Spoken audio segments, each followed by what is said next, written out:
not 75 people here. My name is Mathew, and I am an alcoholic.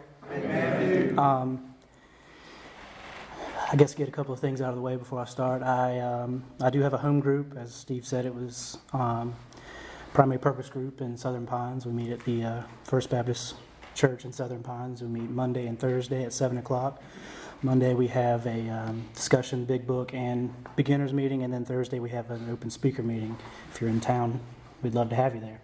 I have a sponsor who has a sponsor who I believe has a sponsor. I don't really know if it goes beyond that. They're getting pretty old at that point, so.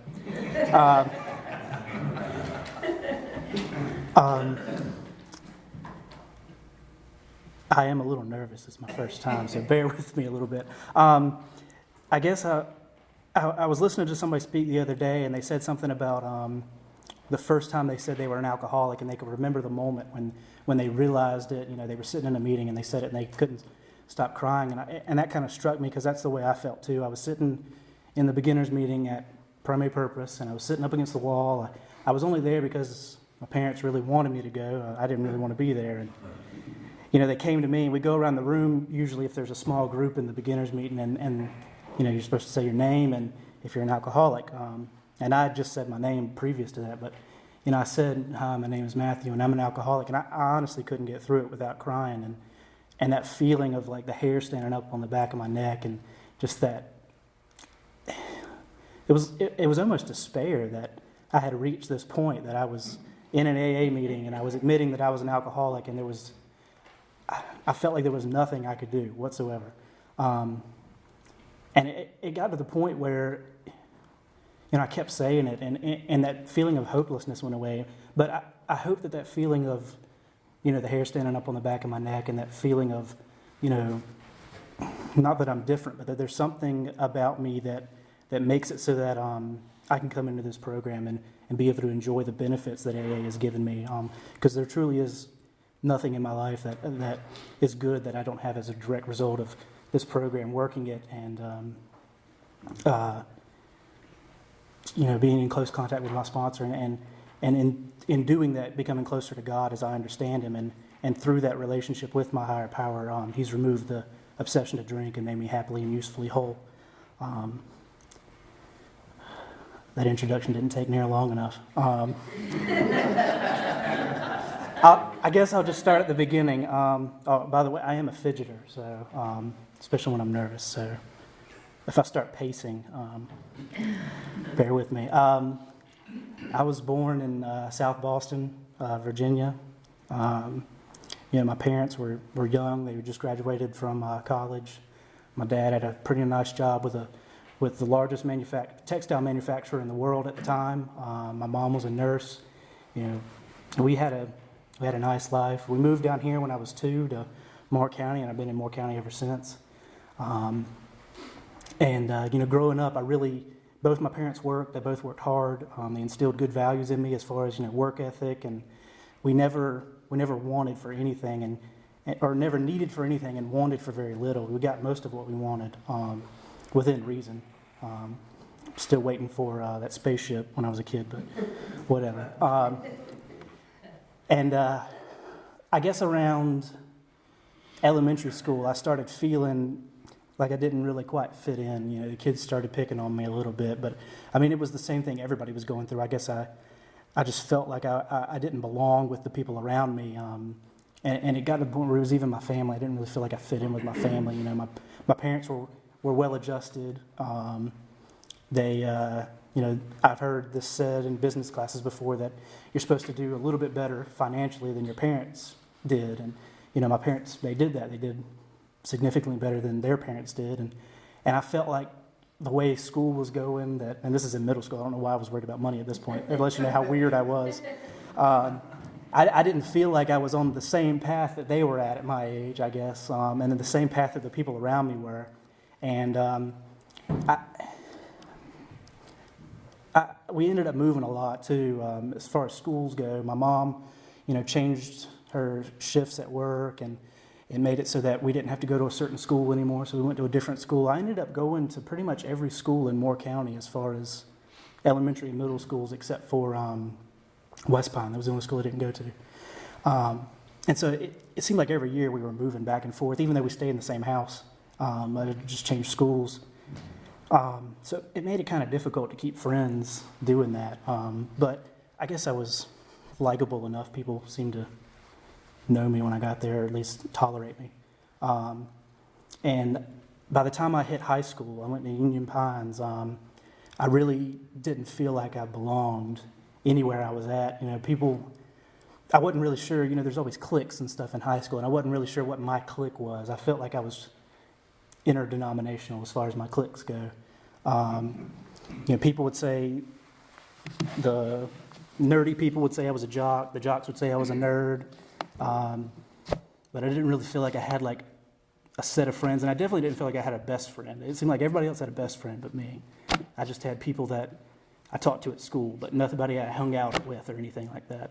And I guess by my junior year, I really started having issues with anger and girls. There's always issues with girls. But the anger was really the thing. I started getting in trouble a little bit, got into fights, got suspended a couple of times, got ISS, which is just the stupidest thing ever. I mean, if you're going to get into a fight and get suspended from school, that's what I wanted to begin with, but that's another issue. And y'all are supposed to laugh at that, but I'll let it slide.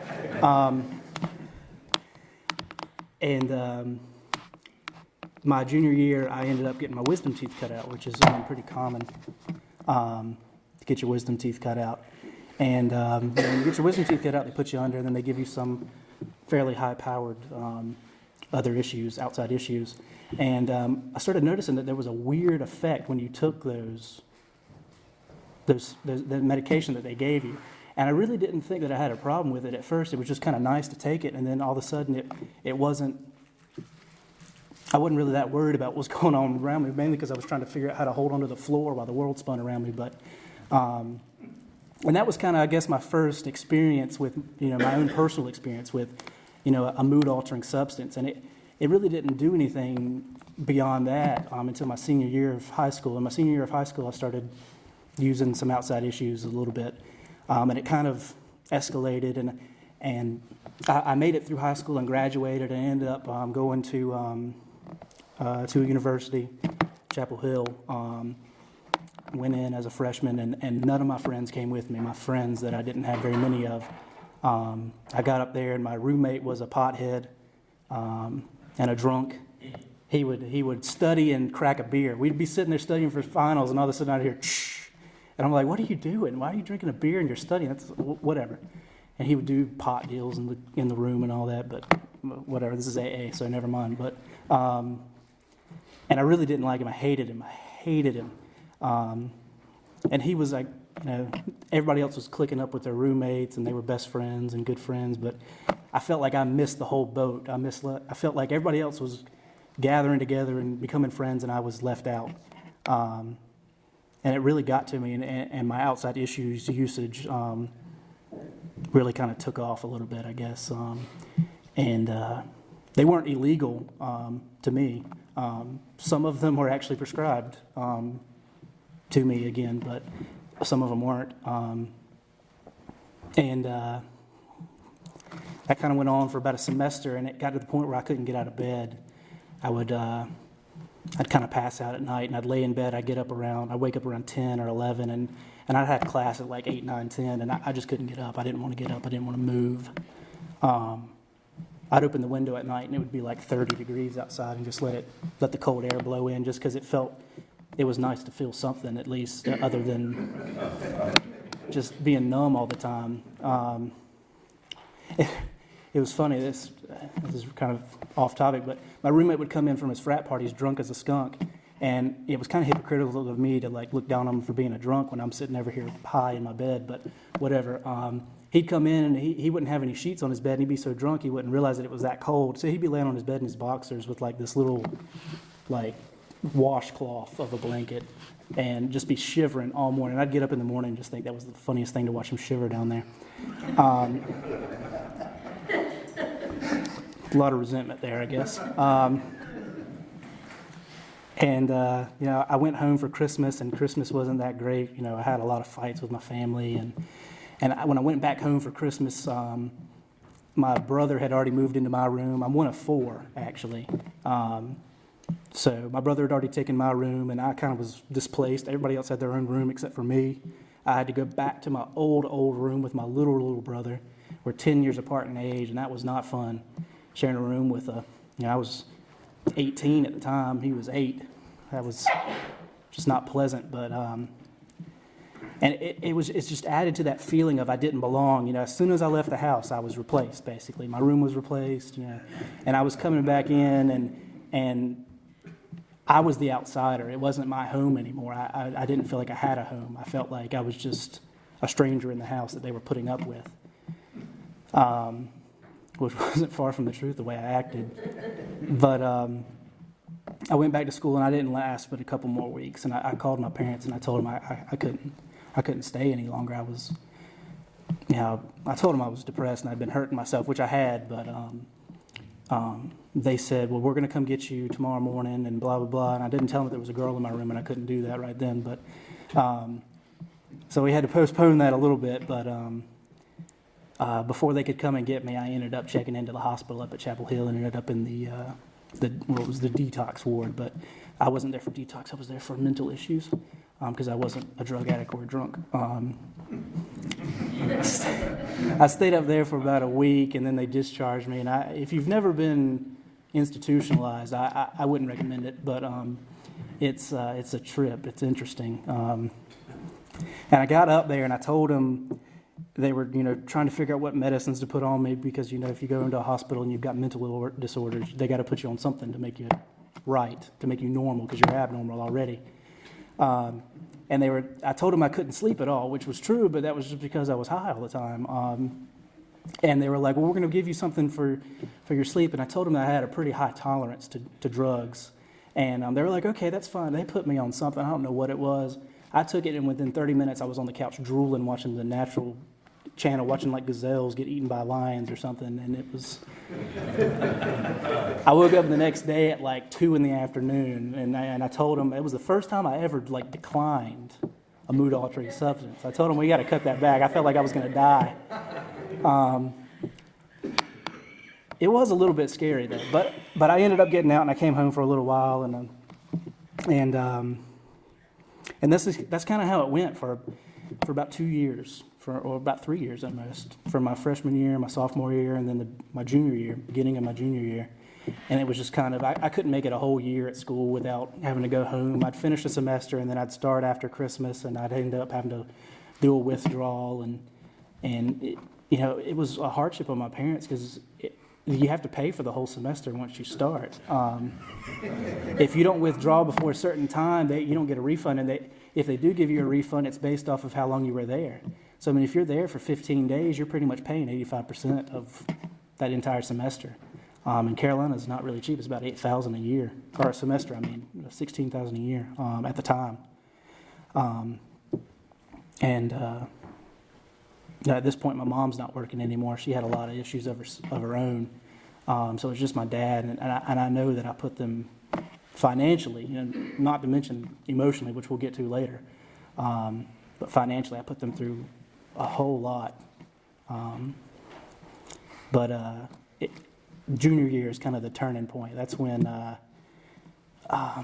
alcohol came into the picture.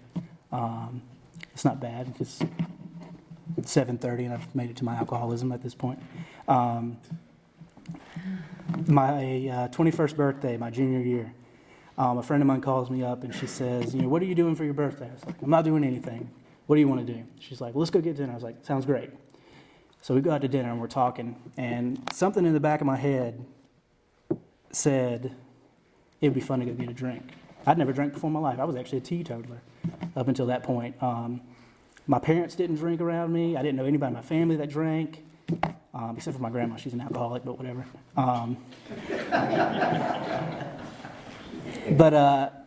Something in the back of my head for some reason said it'd be cool to go get a drink. And I talked to her. I was like, you know what? We should go get a drink. She's like, but you don't drink. You don't even like to drink. Well, I was like, let's go get a drink. So we go to the ABC store. It's like right down the road. Go into the store, and she asked me, what do I want? I'm like, what do I? You're the one who goes to mixers and frat parties and all that. I don't know what I was like looking around, and I saw a bottle in the back. It was a red bottle. It was kind of tall and slender. And I was like, let's get that. And I recognized it because it was in James Bond. It was a bottle of Smirnoff 80 proof. It was the exact same bottle that James Bond had. Pierce Brosnan was drinking out of it, which really isn't James Bond, but whatever. And I was like, let's get that, because that was the only thing in the entire store I recognized. So we got that. We went to the store, got some ice, and got some, I don't know, cranberry juice or something, which was not a good combination, but we were drunk, so it didn't matter. But we got back to my room, and it was a fifth. And me and her, she's like all of 60 pounds, and two of my roommates were sitting there. My two roommates had like barely a shot, and me and her drank the rest of that bottle, and it was amazing. I can't even like describe the change that it was. It was almost instant. I had like one drink, and it was that rush of like warmth, and I felt like I didn't feel that anxiety anymore that I felt like all my life. I felt like the people around me were connected with me. I felt like I was funny, they were funny, and everything was funny. I was laughing over stuff that wasn't even. I was like laughing at just stupid stuff, and it was awesome. Me and her were like, she would like hug me, and it's like, oh yeah, I love you too, blah blah. And it didn't make any sense. And my two roommates are in the corner just laughing hysterically at us because we're drunk and they've never seen either of us drunk, and I don't even know how to describe it. She left. She didn't drink as much as I did, obviously, but she drove home, and my two roommates made sure she got off okay because I was in no condition to make sure of that.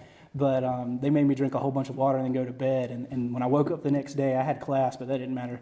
I got on the bus, went straight back to the ABC store, bought two more, went home, drank them all.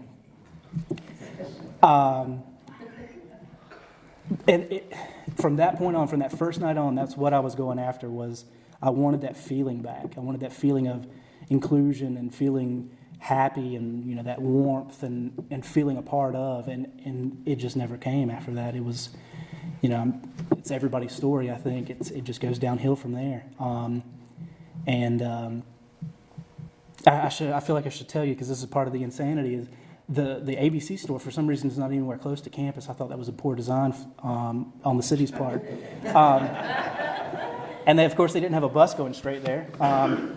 I would have to get on the T bus at the corner of Cameron and South Road. I'd ride that for about 30 minutes up Martin Luther King, then cross over on the U and get to the ABC store. Then the bus to the ABC store only runs about every other hour, so I have to sit there and wait if I don't catch it right on the good time. So it'd be like a 3-4 hour round trip just to get alcohol. So I had to make sure that I had enough when I got there. I'd empty out my book bag. I'd take a duffel bag and just load it down. The guys at the AB stores probably love me. And they always carded me too, which I thought was funny. I don't know. I had like a full beard going on, hair like down like past my ears, and I didn't look like I was under 21, but it's the law. But one time they actually went through, and I got there too late, and the bus wasn't coming back. I had to walk. That was fun. I thought about, I shouldn't say I thought about. I was going to drink some of the alcohol to try to lighten the load a little bit, but. So that was part of the insanity, and I would do that, every other day, just about to get enough alcohol. I'd go up there, and I got it down to like a science. I'd go between classes, and I'd grab, like a fifth of bourbon and a fifth of vodka, and I don't know why I chose those two, other than I told you the vodka for James Bond, but the bourbon just seemed like a man's drink, so I just drank that. I didn't really like the taste of either one, especially when I got to the point where I didn't have any money, and I was drinking Aristocrat and Jim Beam. But and that's the way it kind of continued for about, I actually didn't drink for that long, about a year, but that's the way it continued for about 4 months. And it got to Christmas, and I went home, and I had a long-term girlfriend. We had been dating for about 4 years at that time, 3 years at that time. I went home for Christmas, and she was still back in high school, which is another issue, but I went over like a lead balloon.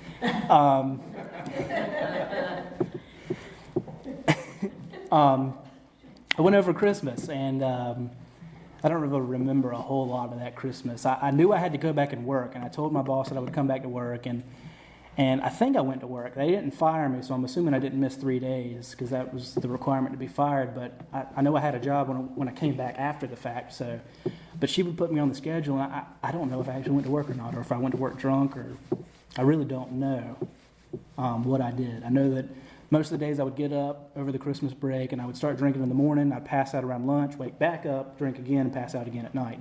And these were the good days where I would just pass out. The dark days of skipping, passing out, and just going straight to blackout were coming up soon. And my parents started to notice something. Before this, they would kind of buy me some alcohol, and they'd be like, oh, here, try this, try that. And apparently they were drinking the whole time I was a kid. I just don't remember it or didn't notice it. They were sneaky about that. And so they were like, oh, try this, try that. And I did for a while. And then it got to the point where they were like, no, we're not going to buy you any more alcohol. But that didn't stop me, of course. I know where all the ABC stores are in Moore County and how late they stay open. I was really upset when the ABC store by the closest one to my house, it closed early. I figured they should have let me know that before I showed up that day, but whatever. As much money as I gave them. And that was another thing. I worked during the summer, and I couldn't work during the school year, or I could, but I just didn't want to because that was too much effort. So I would work all I could during the summer, make as much money as I could, hoard it up as best I could, and then spend it during the year, like food, books, which, yeah, right, I was buying books, alcohol, of course. But that first year that I really started heavy drinking, I was out of money by, end of September. I was just done. No money left. I called my mom and told her that I was out of money. She was like, yeah, that's what happens when you drink, like a fish. But I came back after that Christmas of my junior year, and it was the second semester of my junior year, and I decided, I was like, I got to stop drinking this much. I might be an alcoholic or something, but I got to stop drinking this much. So I decided I was going to stop. I was just going to stop. And I was like, okay, that's easy. I stopped drinking for about 2 or 3 weeks, and I was like, I haven't drank in a while, so I figured I drank. So I drank, and I don't remember anything. I don't even remember starting drinking. I just remember waking up the next day and it just being awful. I felt terrible. I looked terrible. The room around me looked terrible, and everybody was mad at me. So I know it was not a good night. I never made any I've heard people say before that when they blacked out, they knew that was a good night. I never made any kind of assumption on that. If I blacked out, it was going to be a bad night for me, and even worse for the people around me. And that was not a assumption. That was just the rule. That was the way it was. And I was like, okay, that was ridiculous. And I broke a lot of stuff, a lot of expensive stuff, a lot of my stuff that I was upset about. So I was like, all right, that's it. Can't drink. I think I made it 2 weeks this time. Blacked out again. This time, which would later become a common theme, I woke up without any pants on. I did have underwear though, thank God. But I woke up with no pants on, and there's blood everywhere. There's blood everywhere. I'm like, oh my gosh, what is this? Blood all over my shirt, all over my bed sheets. Luckily, I made it back in my bed. Blood all over the floor, blood leading out in the hall. So I'm following this blood trail, and I go down the hall, and it's leading to my roommate's room, and there's blood on his door, and his door's locked. I'm like, oh my goodness, I just killed my roommate. So I start beating on the door. He doesn't answer, and I'm panicking. I'm like, oh man, this isn't going to end well. He finally answers. He was hungover too, but he wasn't an alcoholic, so he didn't black out like me. And he fully remembered what I did the night before, and he was pretty mad. I don't know what I did. He never told me, but and that's the way kind of my drinking was for most of my life. I don't really remember it. I got an ex-girlfriend and 2 parents that can give a better fifth step than I did, but that's just because I don't remember what happened. But it turns out I actually chewed the inside of my lip off. I was just missing all this in the inside, and I just didn't feel it because I was feeling so bad. But it took forever for that heal back up, ulcers and all that. It was bad. I don't know why I chewed it off. I was just drunk and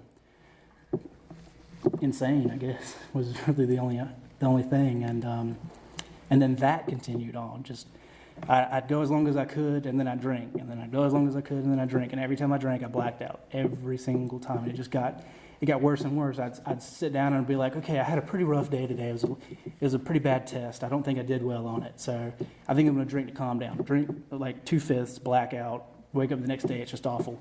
2 days later, I get the results back. I actually did well. So I'm like, oh, I did well, so I need to drink to celebrate. I drink 2/5 blackout, which that didn't happen very often. It was usually, I thought I did bad, and then I did do bad, which still ended up me drinking twice and blacking out twice. And again, I didn't make it the whole year. I called my parents up, and I was like, I can't do it. I got to come home. This depression is eating me alive, or something. It's something other than the alcoholism. It's not the alcoholism. I'm not an alcoholic. I ended up. I tried to kill myself. A pretty bad attempt. I don't even really remember doing it or what happened. I just remember I was sitting at my desk one day, and I was like, oh my gosh, I'm gonna fail this class. And I just reached in my drawer and pulled out pretty much every pill I had and just downed it. And for some reason, and I don't know why, other than the fact that God put them there, was that same friend that went drinking with me that first night. She just happened to call me. She never usually calls me. We didn't hang out very much at this point because she felt bad every time she saw me. I was drunk, and she felt like it was her fault.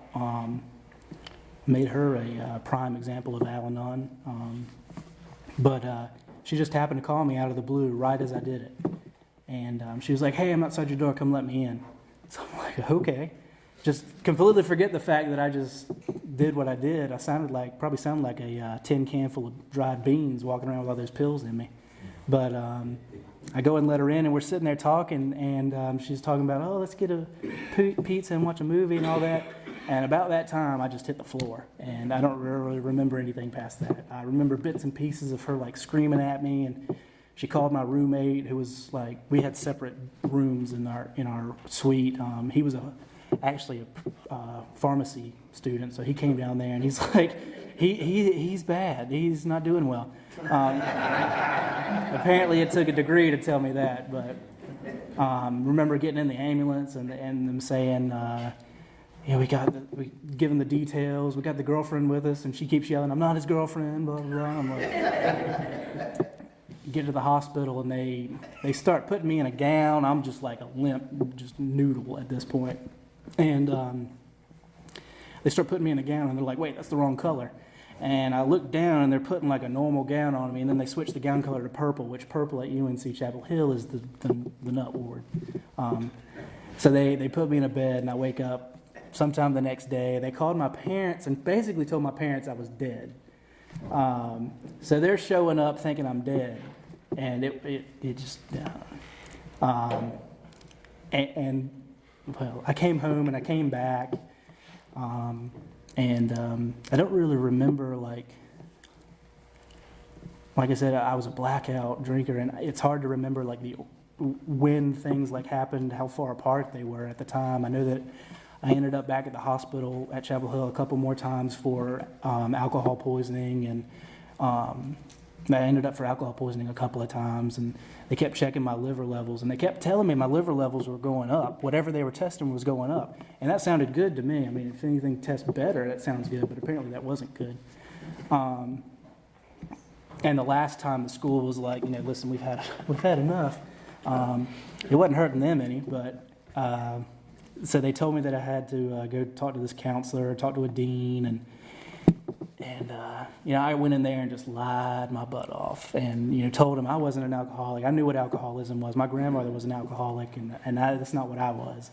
And he believed me, which that was his whole job, was to be the alcohol counselor. And you think he would have seen through my lie a little bit better than that, but they let me come back, and that was kind of a mistake because I ended up back in the ER again, and they told me that I had to go home.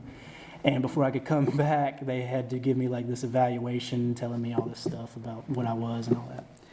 But came back, did all that, and that was fine. And my senior year, I ended up back up at school, and over the summer, I had kind of gotten introduced a little bit to AA, and I went to meetings just because my parents told me to. I didn't really want to go. I actually went to a couple of meetings and slept in the parking lot, and then went home and told my parents that I went to the meeting, which was pretty. It felt like that. I felt like I was pretty smart about that. I was killing two birds with one stone, but and it wasn't a good thing. I did stop drinking over the summer, right before my senior year, and it was bad. I've heard people say before that not drinking and not going to meetings is a recipe for suicide, and that's exactly what it was. I was a time bomb. I was not drinking, but I was not sober by any stretch of the imagination. They kept telling me, or not kept telling me, but people would say, you need to go pick up a white chip. You need to go pick up a white chip. I didn't want to pick up a white chip because I knew exactly what was going to happen.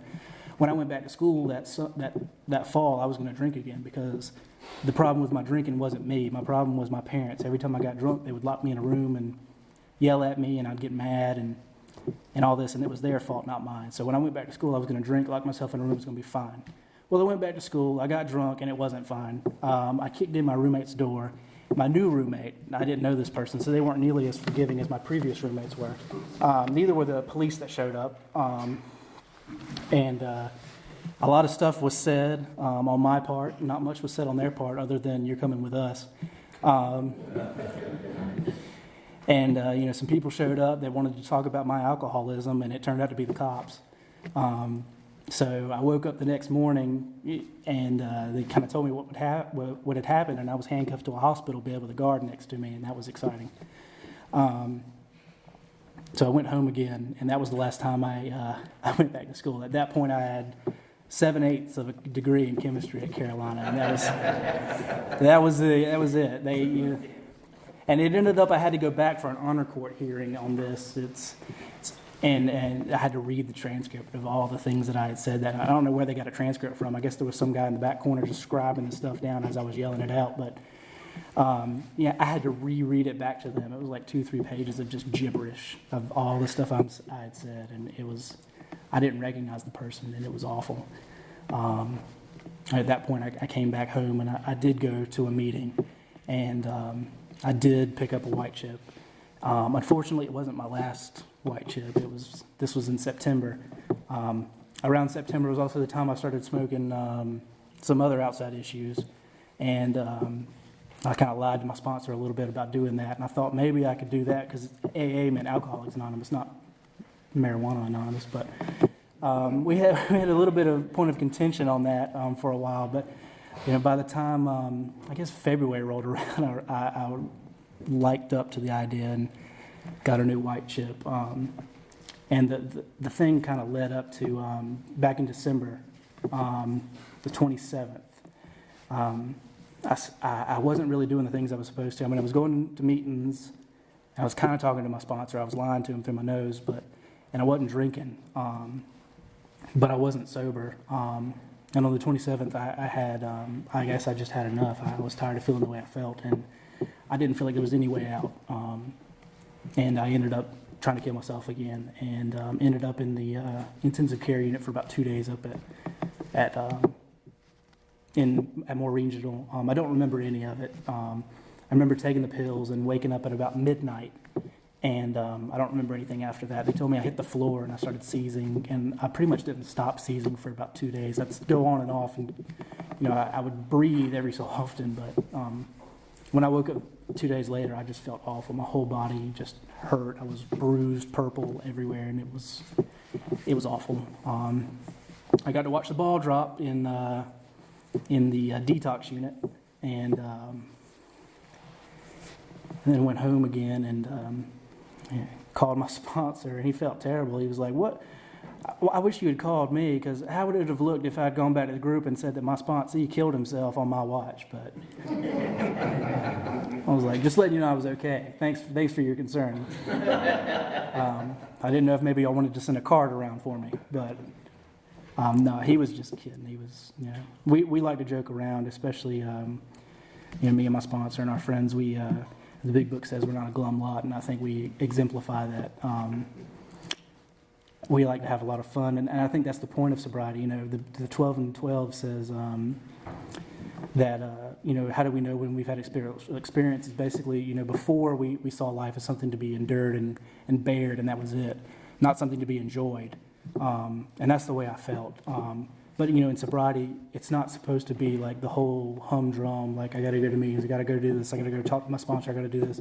It's about getting closer to a God as we understand him and a higher power, and through him he removes the obsession to drink, but it's also about having fun while we do it, in my opinion. Because if it wasn't, I'd just as soon be out there getting drunk. A lot of people say that they just one day they had like this overwhelming spiritual experience. They felt the presence of God, and they felt the need to drink be removed from them, and that's their story, but it's not mine. I didn't wake up one day and just all of a sudden say I don't have to drink. It was gradual. It was more of the educational variety.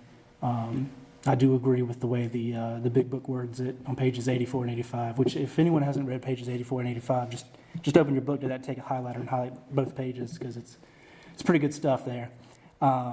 It says that, by this point, sanity has been returned to us. We will, if tempted with alcohol, this is all paraphrasing, if tempted with alcohol, we will recoil as if from a hot flame.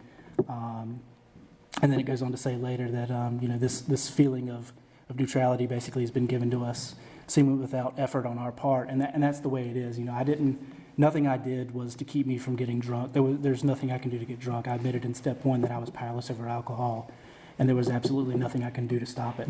But I did, realize that, in steps 2 and 3, that there was a higher power that could relieve my obsession. And that was the whole point of the steps for me, was getting closer to him and allowing him to do what I could not do for myself. And it was true. I didn't do anything. There was no effort on my part as far to stop drinking. It was all to get closer to God. And through him, he was the one that removed my obsession to drink. In our home group, I try to do what I can as far as service work. The big book says that nothing will ensure so much as ensure an immunity from drinking as intense work with other alcoholics. For me, I don't have a sponsee, or I don't have too much time under my belt, so I haven't really had time to get into a whole lot of service work outside. But there's a lot of good I can do in the group.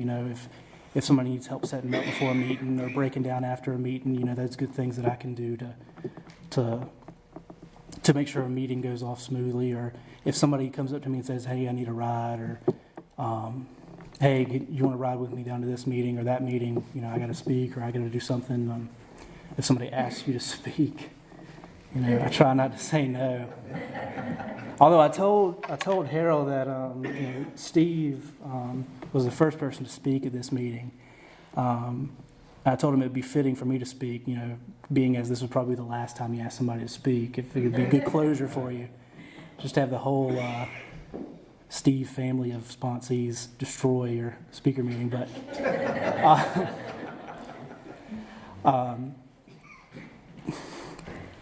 and I've heard also that if you don't get sober by like 7:30, you're doing something wrong. But I've had a lot more time being drunk and high than I have being sober. So I did celebrate a year, December 29th. And again, that was nothing. It was only through the grace of God, because before this program and before working the steps, I couldn't stay sober more than a couple of days, and when I did stay sober a couple of days, it just ended in a worse blackout, and it ended up I destroyed a lot of relationships and I hurt a lot of people that I cared about most, and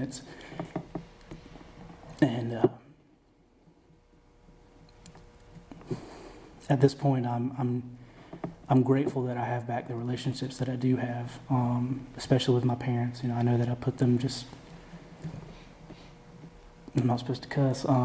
It's a place, Hades and back. Steve's over there having a heart attack. I know that I put them through so much, like I said, financially, emotionally. I kind of put my parents against each other. As an alcoholic, I am fairly manipulative. I know this is news to y'all, but and I lived with them long enough. I knew how to play them against each other. I knew that my mom was the nurse, the caretaker, that she couldn't turn me out. If I came to her and told her that I wanted help, she would give it to me. And my dad was more of the the realist, I guess, knowing that he grew up with the alcoholic. He's the Al-Anon. He knew what I was doing. He knew that I had no intention of getting better. But the two of them together, I'm glad that they are still together and that they were able to do so much for me. I'm grateful for my sponsor, that he's put up with me, and I've stayed sober despite him. He hasn't drank either since we got together, so that's good. I mean, that's a joke, but in all seriousness, I mean, some people don't. I think we, as newcomers, we see people with time ahead of us, or at least I did, and they kind of seem like infallible and uncorruptible, and then they end up drinking, and it's, to me, that's scary. It's like, oh my gosh, it could happen to anyone. But I am grateful for all the people in my home group, the non-home group members that come around, the Al-Anons. And I do appreciate Harold for asking me to come down here. I'm sure that I left something out, but it's looking like it's like 5 till, which I think that's time to wrap up. What do you think, Harold?